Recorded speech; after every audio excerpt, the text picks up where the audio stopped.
What do you really want? That's always a very good question for us to ask ourselves, so we can know if we're getting the results. This is actually a flaw that we have in many areas of life where we go down a pursuit, but we're not clear about what we're looking for. And that ensures that we are actually never satisfied because we don't really know what we want, and if we achieved it, because we don't know what we want. These protesters against Israel, what do they want? They actually do know what they want, and it's not what they are saying. They don't want the quote-unquote genocide that they call it to end, because now that there's been a ceasefire, they're not applauding. They're totally silent. They don't know what to do, because it's actually an obstacle to their true desire, which is the elimination of Israel.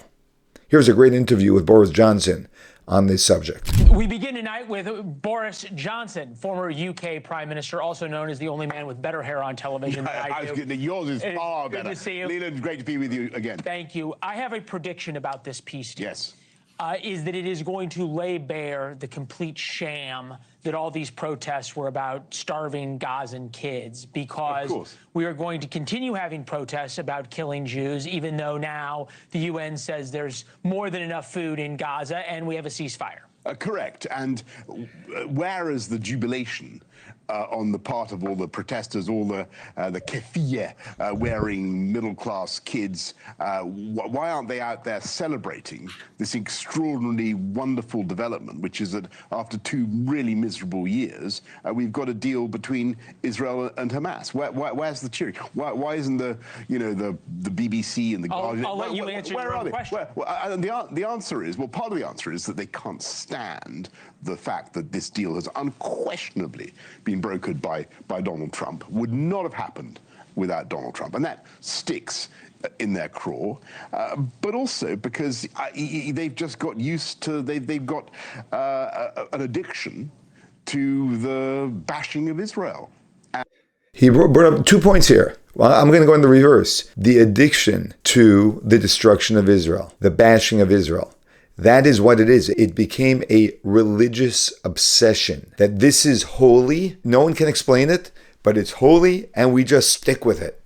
And if we can't, we have no food for fodder. We have nothing to bash Israel about. We're miserable. And they're dead silent. Number 2 is this cult around anti-Trumpism. Whether Trump is a wonderful person or a terrible person or somewhere in between, we can debate from today until tomorrow. But the obsession to the point that when something good comes through his agency, we still have to oppose it, demonstrates the religious obsession, the cultish obsession with the opposition to him.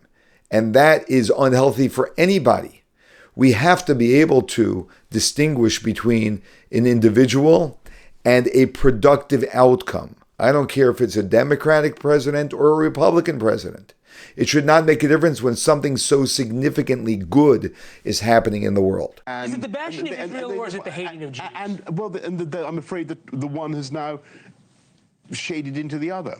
And look, we've got to hope now that because of what President Trump has done and because of this deal, that slowly the poison starts to go away, and people stop feeling like this and stop expressing themselves. Forgive me, I am not optimistic at all.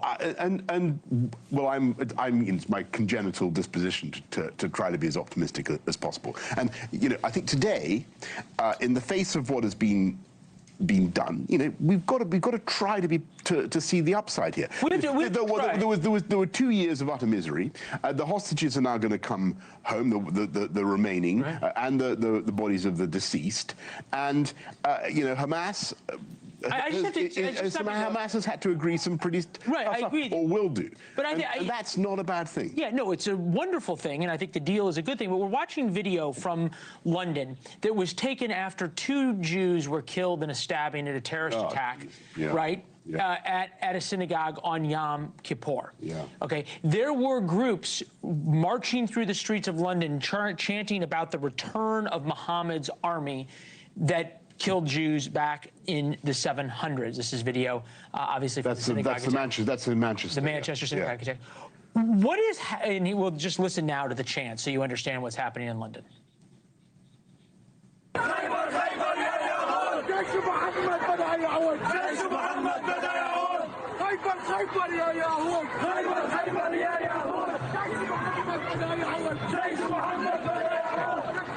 The body scanner reveals the brutal truth about your body that your regular scale will never tell you.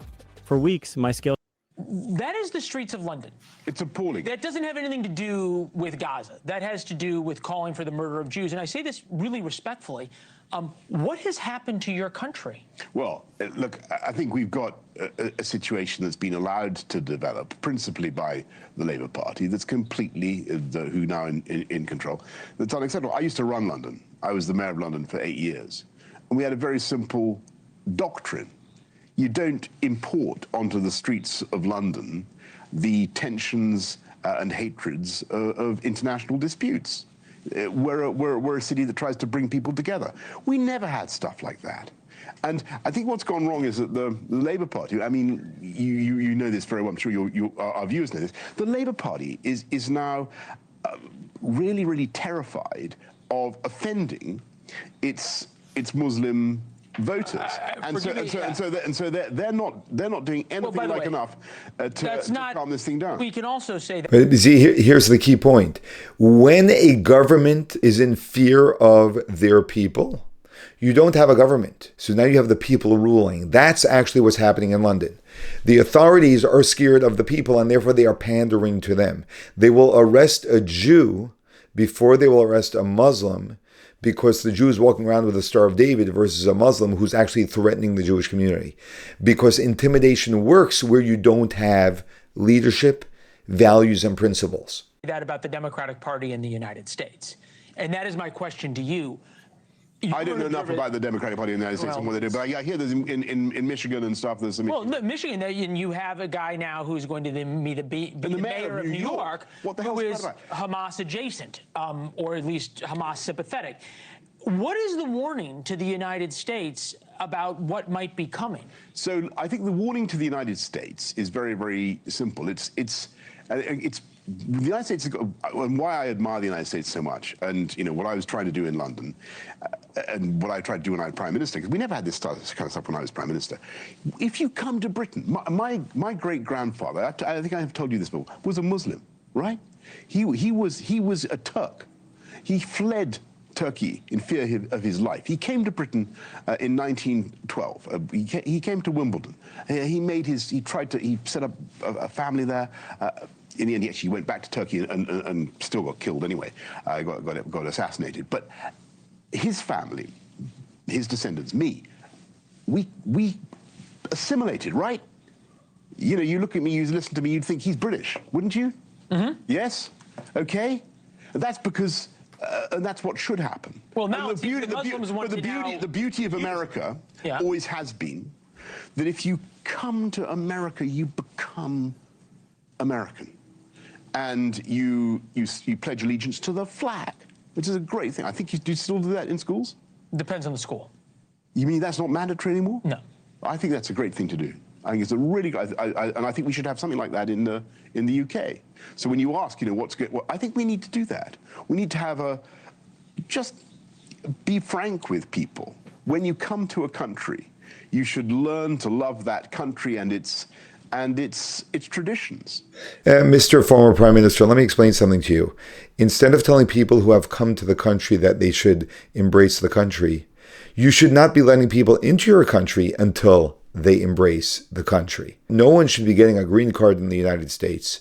No one should be accepted to live in a country if they oppose the values of the country. That's fine. You oppose them, that's fine. But you're not going to do that here, because then you're a threat to our country. Why are they in your country in the first place if they have not embraced the country? And, I think the anti-Semitism, violent anti-Semitism, is something that is absolutely despicable and is no part of the tradition of the UK. Forgive me, we should be calling it out. Calling out, though, isn't enough. And I say this respectfully to you because I think that, at least from my experience, the UK has changed, and the fabric of it has changed because the population has changed so much. This is a UK student being asked about Israel. Take a listen. I think freedom will be achieved when the Israelis go back to where they were born, which is probably America, Poland, So whatever. you mean leaving the state of Israel? Is that what you mean? You don't believe in the state of Israel? No. I don't understand why Jewish students might feel uncomfortable about that on campus today. No. I mean, I understand why they might feel like that, but I don't think that their feelings are valid. If you don't throw out the hundreds of thousands, if not millions, of Muslim immigrants who have no desire to assimilate to the United Kingdom as your grandfather... You're talking to the descendant of Muslim. Right, but I'm saying you wanted to assimilate. You wanted to assimilate. What I'm saying to you, Leland, is that that girl is in total ignorance about Israel. It's a tragedy, a disgrace, what she's saying. It's not that she's ignorant. It's that she's indoctrinated. And your country is letting them become indoctrinated. That's what's going on. This isn't ignorance. I have no doubt she's not a stupid woman. That girl that spoke. She's indoctrinated. And that's why she believes what she believes. She believes it firmly with a religious zeal. Anybody who knows anything about history knows the connection between the Jewish people and that land. It's absolutely irrefutable, archaeologically, historically. That's it. And I'm a passionate defender and supporter of the state of Israel.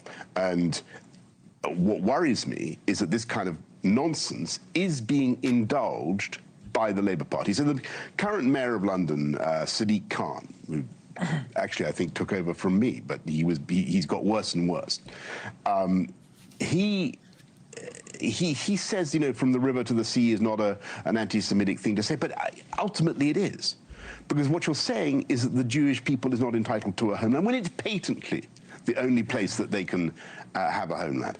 And so, what is needed, I think, in UK politics is, and particularly in the Labour Party, because it's really a Labour Party problem. Let me just bring that back to the United States. We need to call this thing out. And what I hear, Leland, and I may be wrong about this, but I'm now hearing that even here in America, on the conservative side, some of the right, is that right? Some of the right-wing commentators? There is some flirtation on the right. Is there some sort of, what is that about? Well, it's a problem. The much bigger problem is it on the left. And I guess the question to you is, what is your warning to the United States about what has happened in the UK in the name of tolerance? How does the U.S. stop it? By doing what the United States has always done, and that is believe in the flag and the great Commonwealth of the United States, and insist that people who come to the United States abide by American values and believe in American freedoms, because that's why they come. That's why this country is loved and admired. The U.S. is loved and admired around the world. And you throw that away, it'd be a disaster. It's a good warning. Prime Minister, good to see you, sir. Thank you. And thank you for giving me a copy of your book. Yes. I am quite unimpressed with Boris Johnson here. And he's not nearly as strong and as firm as is necessary to deal with the challenges that are going on in the streets of his country, and the advice he's giving the United States is quite simple. You draw a very clear line. If you want to become a citizen in this country, you have to embrace the values of the country. If you do not embrace the values, you have no place in our country because you are a threat to our country. You don't like democracy. You believe in Islam, and Islam rule, no problem. But just do it somewhere else. That's not happening over here. That's what England should be saying. They're way beyond that. They're in deep trouble. That's what America must be saying. We're not beyond that, and I pray we never get there.